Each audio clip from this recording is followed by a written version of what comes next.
अहम ब्रह्मास्मि, I am that का हिंदी रूपांतर आप सभी का मेरी चैनल में स्वागत है। अहम ब्रह्मास्मि जो एक अंग्रेजी पुस्तक है, आई एम दैट उनका हिंदी में रूपांतर किया हुआ है। रूपांतर का जो उन्होंने अनुवादन किया है उनका नाम है विनय कुमार वैद्य। बहुत दिलचस्प बातें एक अंग्रेज और निसर्ग दत्त महाराज के बीच में हो रही है, तो आज हम उनको सुनते हैं। प्रश्नोत्तरी 18वां भाग है। तुम क्या नहीं हो इसका पता लगाओ ताकि उसे जान सको जो कि तुम हो। प्रश्नकर्ता, विश्व के वर्णन के अनेक तरीकों में आपका तरीका यह है कि इसे आप पदार्थ, मन और चेतना से बना कहते हैं। दूसरी ओर अन्य अनेक व्याख्याएं उन विभिन्न प्रारूपों के बारे में बतलाती है जिनके अनुरूप विश्व की रचना हुई है, जिनके बारे में माना जा सकता है कि वे तर्कसंगत भी है। और तब सामान्य मनुष्य इस भ्रम में पड़ जाता है कि उसमें से कौन सी सत्य हो सकती है और कौन सी नहीं हो सकती। तब उसे संदेह होता है कि सभी प्रारूप स्वाब्दिक है और सत्यता किसी में भी नहीं है। आपके अनुसार वास्तविकता 3 रूपों में विस्तार पाती है। पदार्थ ऊर्जा का विस्तार अर्थात महदाकाश, चेतना का विस्तार अर्थात चिदाकाश और विशुद्ध चेतना का अर्थात परमाकाश। प्रथम में गति और जड़त्व दोनों होते हैं। संवेदना के स्तर पर यह ज्ञान हमें होता है। दूसरी ओर हम भी जानते हैं कि हम संवेदनात्मक ज्ञान है, हम में संवेदनात्मक ज्ञान है, हम चेतन है और हमारे चेतन होने का बोध भी हमें होता है। इस प्रकार हम में 2 बातें होती है, पदार्थ ऊर्जा और चेतनता। पदार्थ आकाश के अंतर्गत प्रतीत होता है, जबकि ऊर्जा सदैव काल के अंतर्गत परिवर्तन में बंधी और परिवर्तन की गति से नापी जाती है। चेतना किसी कारण से आकाश और काल, स्पेस एंड टाइम के अकेले बिंदु में यहाँ और भी के रूप में अनुभव होती है। परंतु आप यह कहते हैं, प्रतीत होते हैं कि चेतना भी वैश्विक है, जिसका अर्थ यह है कि यह काल और आकाश से स्वतंत्र और निर्वैयक्तिक, इम्पर्सनल है।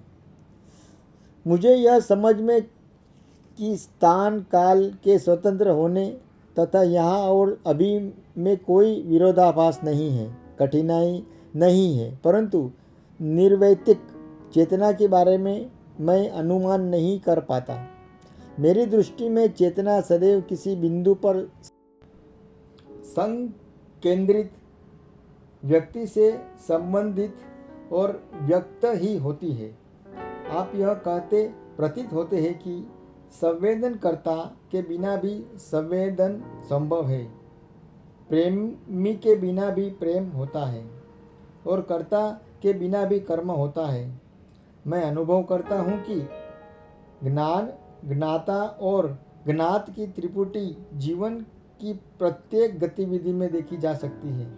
चेतना के अंतर्गत एक चेतन सत्ता, चेतना का एक विषय और विषय के प्रति चेतन सत्ता की चेतना का होना स्पष्ट सी बात है और स्वप्रमाणित ही है। वह जो चेतन है उसे मैं व्यक्ति कहता हूँ। व्यक्ति संसार में रहता है, इसका अंश है, इसे प्रभावित करता है और इससे प्रभावित होता है। महाराज जवाब दे रहे हैं, तुम इस बात की खोज क्यों नहीं करते कि संसार और व्यक्ति कितने वास्तविक है? प्रश्न करता, अरे नहीं, मुझे उसकी आवश्यकता नहीं। व्यक्ति जिस संसार में रहता है उससे कहीं कम वास्तविक नहीं होता। इतना ही मेरे लिए पर्याप्त है, यह जानना ही पर्याप्त है। महाराज, फिर प्रश्न क्या है? प्रश्नकर्ता, क्या व्यक्ति वास्तविक है और संसार की प्रतीतियां धारणागत, या कि संसार की प्रतीतियां वास्तविक और व्यक्ति काल्पनिक? महाराज, ये दोनों ही वास्तविक नहीं है। प्रश्नकर्ता, निश्चित ही मैं इतना वास्तविक तो हूँ ही कि आपके उत्तर का महत्व समझ सकूं, और मैं एक व्यक्ति हूँ। महाराज, पर सुषुप्ति में नहीं। प्रश्नकर्ता, लीन रहना अनुपस्थित नहीं होता, यद्यपि सोया हुआ हो तो भी मैं रहता हूँ। महाराज, एक व्यक्ति होने के लिए तुम में स्वचेतना का होना आवश्यक है। क्या तुम सदैव इस प्रकार होते हो? प्रश्नकर्ता, तब नहीं जब मैं सोया होता हूँ, और तब भी नहीं जब मैं मूर्छा में अथवा किसी निश्चेतक औषध ड्रग के प्रभाव में होता हूँ। महाराज, क्या जागृति की अवधि में तुम निरंतर चेतनता का युक्त रहते हो? प्रश्नकर्ता, नहीं, कभी कभी मैं अन्य मनस्क रहता हूँ या बस मग्न। महाराज, स्वचेतना में जब रिक्त स्थान गैप्स आते जाते हैं, क्या उस समय भी तुम एक व्यक्ति बने रहते हो? प्रश्नकर्ता, निश्चित ही इस पूरे समय में एक ही व्यक्ति बना रहता हूँ। इसमें संदेह नहीं है कि मैं कल कैसा था और पिछले वर्ष कैसा था। इसे स्मरण कर सकता हूँ, मैं एक ही व्यक्ति हूँ। महाराज, अतः एक व्यक्ति बने रहने के लिए तुम्हें स्मृति की आवश्यकता होती है? प्रश्नकर्ता, अवश्य। महाराज, और स्मृति के अभाव में तुम क्या हो? प्रश्नकर्ता, अधूरा व्यक्तित्व, अधूरी स्मृति की बाध्यता है। स्मृति के अभाव में एक व्यक्ति के रूप में मेरा अस्तित्व संभव नहीं है। महाराज, निश्चित ही स्मृति के अभाव में भी तुम अस्तित्वमान हो सकते हो, और सत्य तो यह है कि होते ही हो, जैसे कि गहरी निद्रा में। प्रश्नकर्ता, केवल जीवित रहने के अर्थ में, न कि व्यक्ति के रूप में? महाराज, इस प्रकार तुम यह स्वीकार करते हो कि एक व्यक्ति के रूप में तुम्हारे अस्तित्व की निरंतरता में बाधायुक्त रिक्तताएं होती है। क्या अब तुम मुझे यह बतला सकते हो कि अपने आप को व्यक्ति की तरह अनुभव करने की दो अवस्थाएं के मध्य की रिक्तता और अवधि में तुम क्या होते हो? प्रश्नकर्ता, तब मैं होता हूँ, पर व्यक्ति के रूप में नहीं। चूँकि मैं इन अवधियों में अपने प्रति चेतन नहीं होता, इसलिए मैं केवल इतना ही कह सकता हूँ कि मैं होता हूँ, पर व्यक्ति के रूप में नहीं। महाराज, क्या हम इसे निर्वैतिक अस्तित्व कह सकते हैं? प्रश्नकर्ता, पर मैं इसे अचेतन अस्तित्व कहना अधिक उपयुक्त समझूंगा। मैं हूँ, पर मैं नहीं जानता कि मैं हूँ। महाराज, अभी अभी तुमने कहा मैं हूँ, पर मैं नहीं जानता कि मैं हूँ। क्या अचेत चेतना रहित अवस्था में मैं तुम्हारे द्वारा ऐसा कहा जा सकना संभव है? प्रश्नकर्ता, नहीं, तब मैं नहीं कह सकता। महाराज, तुम इससे भूतकाल का संदर्भ देकर ही कह सकते हो, मैं नहीं जानता, मैं अचेत था, अर्थात स्मरण न रख पाने के भाव के द्वारा ही। प्रश्नकर्ता, अचेत हो जाने पर मैं कैसे याद रख सकता था और किसे याद रख सकता था? महाराज, पर तुम सचमुच ही अचेत थे, या कि तुम्हें बस स्मरण भर ही नहीं है? प्रश्नकर्ता, यह मुझे कैसे स्पष्ट हो? महाराज, प्रयास कर देखो। क्या तुम्हें कल का प्रत्येक क्षण स्मरण है? प्रश्नकर्ता स्पष्ट है कि यह संभव नहीं। महाराज तब तुम अचेत थे? प्रश्नकर्ता यह भी स्पष्ट है कि मैं अचेत नहीं था। महाराज इस प्रकार तुम चेतन थे और तुम्हें बस स्मरण भर नहीं है। प्रश्नकर्ता हाँ ऐसा ही है। महाराज तो यह संभव है कि तुम निद्रा में भी चेतन थे और तुम बस स्मरण भर नहीं है? प्रश्नकर्ता नहीं, मैं चेतन नहीं था, मैं सोया हुआ था। मैंने एक चेतन व्यक्ति सा व्यवहार नहीं किया। महाराज पुनः एक बार, तुम यह कैसे जानते हो? प्रश्नकर्ता ऐसा मुझे उन लोगों ने बताया जिन्होंने मुझे सोया देखा था। महाराज वे केवल इस बात की पुष्टि कर सकते हैं कि उन्होंने तुम्हें आंखें बंद किए लेटे हुए नियमित श्वास प्रवास लेते देखा। वे यह नहीं जान सकते कि तुम चेतन थे अथवा नहीं। तुम्हारा एकमात्र प्रमाण है कि तुम्हारी स्मृति और इसकी विश्वसनीयता अत्यंत संदेहास्पद है। प्रश्नकर्ता हाँ मैं स्वीकार करता हूँ कि आप में केवल जागृति में ही मैं एक व्यक्ति होता हूँ। इसके अतिरिक्त के समय में क्या होता हूँ यह मैं नहीं जानता।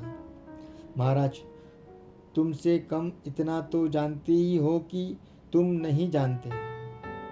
यदि तुम ऐसा प्रदर्शित कर रहे हो, यदि तुम्हारा यह भाव है कि दो जागृतियों के मध्य की रिक्त अवधियों में तुम चेतन नहीं रहते हो, तो उन अवधियों को अभी हम एक ओर रख देते हैं। अभी हम केवल जागृति की अवधि के बारे में देखते हैं। प्रश्नकर्ता स्वप्नों में मैं एक ही व्यक्ति होता हूँ। महाराज ठीक है, हम उन दोनों अवस्थाओं स्वप्न और जागृति का एक साथ अध्ययन करते हैं। उनमें केवल सततता की ही विभिन्नता हुआ करती है। यदि प्रति रात्रि तुम्हारे स्वप्न उसी स्थान, वातावरण, लोग आदि को लेकर नियमित रूप से आते होते तो तुम्हें यह समझने में कठिनाई होती कि कौन सी अवस्था स्वप्न है और कौन सी जागृत। अब आगे जो बातचीत हम करेंगे उनमें स्वप्न की अवस्था पर विचार भी जागृत की बात के ही अंतर्गत करेंगे। प्रश्नकर्ता ठीक है, मैं संसार के साथ सचेतन संबंध की दृष्टि से एक व्यक्ति हूँ। क्या तुम्हारे व्यक्ति होने हेतु संसार और इसके साथ का सचेतन संबंध ये दोनों अनिवार्य होते हैं? प्रश्नकर्ता एक गुफा में बंद होने पर भी मैं एक व्यक्ति ही रहता हूँ। महाराज अर्थात एक देह और एक गुफा और एक संसार जीवन में जिसमें वे अस्तित्वमान हो। प्रश्नकर्ता हाँ मैं राजी हूँ।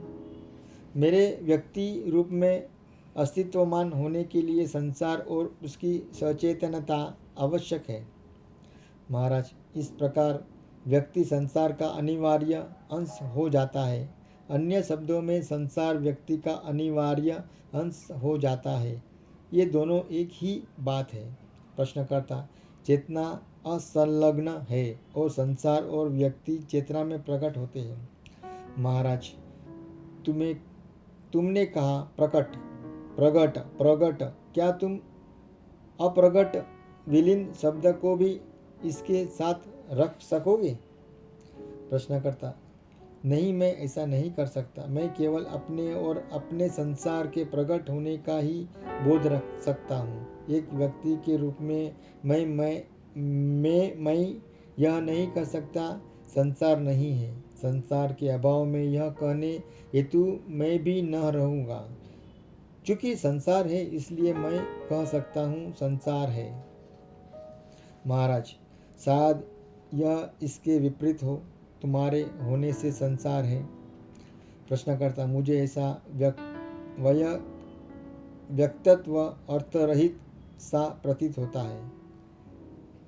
मुझे ऐसा व्यक्तव्य अर्थरहित सा प्रतीत हो रहा है। हो सकता है कि अन्वेषण करने पर इसकी अर्थ रहितता समाप्त हो जाए। प्रश्नकर्ता, हम कहाँ से प्रारंभ करें? महाराज, मैं केवल यही जानता हूँ कि जो भी अन्य पर आश्रित होता है वह वास्तविक नहीं होता। सही अर्थों में केवल सद वस्तु वास्तविक स्वतंत्र होता है। चूँकि व्यक्ति का अस्तित्व संसार पर निर्भर होता है और व्यक्ति संसार के ही द्वारा परिभाषित और परिसीमित होता है, अतएव यह वास्तविक नहीं हो सकता। प्रश्नकर्ता, पर निश्चित ही वह स्वप्न नहीं हो सकता। महाराज, स्वप्न भी जब बोध में आता है संवेदित होता है और उसका सुख लिया जाता है, अथवा जब वह बीतता है तब अपना अस्तित्व रखता है। जो कुछ भी तुम सोचते और अनुभव करते हो उसकी सत्ता है, पर इसे जिस रूप में तुम ग्रहण करते हो आवश्यक नहीं है कि वह उसी रूप में होता है जिसे तुम व्यक्ति की तरह सोचते हो। संभव है कि वह उसे पूर्णतः भिन्न कोई अन्य वस्तु हो। प्रश्नकर्ता, मैं वही हूँ जो मैं अपने आप को जानता हूँ। महाराज, संभवतः तुम यह नहीं कह सकते कि तुम वही हो जो तुम सोचते हो कि तुम हो। तुम्हारे अपने आप के बारे में धारणाएं दिन प्रतिदिन और क्षण प्रतिक्षण बदलती है। तुम्हारी स्व प्रतिमा तुम्हारी सारी वस्तुओं में सर्वाधिक परिवर्तनशील वस्तु है। यह अत्यंत नाजुक वस्तु है और कोई भी सरलता से इसे क्षति पहुंचा सकता है। किसी प्रिय का बिछोह, नौकरी छूट जाना, कोई अपमान और तुम्हारी स्वप्रतिमा जिसे तुम अपना व्यक्ति कहते हो गहराई से परिवर्तित हो जाती है। यह जानने के लिए कि तुम क्या हो, तुम्हें पहले यह खोजना और जानना होगा कि तुम क्या नहीं हो, और तुम क्या नहीं हो यह जानने के लिए तुम्हें अपने आप पर सावधानी से दृष्टि रखनी होगी। मूल तथ्य में मैं हूँ के साथ जो कुछ अनिवार्यत मेल नहीं खाता उस सब को अस्वीकार करते हुए ये धारणाएं मेरा जन्म किसी निश्चित स्थान पर निश्चित समय पर मेरे माता पिता से हुआ, और अब मैं इस प्रकार से यह हूँ, यहाँ रहता हूँ, इससे विवाहित हूँ, इसका पिता हूँ, इसका नौकर हूँ इत्यादि मैं हूँ के भाव के अंतर्गत नहीं है। हमारी सामान्य प्रवृत्ति मैं यह हूँ के रूप में होती है। दृढ़ता और निरंतर श्रम से मैं हूँ को यह अथवा वह से पृथक करो और यह अनुभव करने का यत्न करो कि यह अथवा वह हुए बिना होने या केवल होने मात्र का क्या अर्थ होता है। हमारी सभी आदतें इस अभ्यास के विरोध में होती है और उनसे संघर्ष करने का कार्य लंबा और कभी कभी कठोर भी होता है, परंतु स्पष्टतापूर्ण समझ बहुत सहायक होती है। मन के तल पर तुम्हारा वर्णन केवल निषेधात्मक शब्दों से ही हो सकता है। यह बात तुम जितनी अधिक स्पष्टता से समझ लोगे उतने ही शीघ्र तुम अपनी खोज के अंत पर पहुंचकर अपनी असीम सत्ता को साक्षात कर लोगे। भाइयों, यहाँ पर हमारा 18वां अध्याय समाप्त होता है। कृष्णार्पणमस्तु। कल और मिलेगी नए अध्याय के साथ। तब तक शुभ रात्रि। जय श्री कृष्ण। हरे कृष्ण। अहम ब्रह्मास्मि, आई एम दैट, मैं वह हूँ, उसे समझ पाना बहुत कठिन है और यह प्रयत्न मैं भी कर रहा हूँ। मेरे साथ आप भी जुड़े हुए हैं। आपको यह प्रयत्न अगर अच्छा लगे तो मेरी इस चैनल @जीवनरथ_अनिल यूट्यूब पर है, उसे लाइक शेयर और सब्सक्राइब कीजिए। हरे कृष्ण।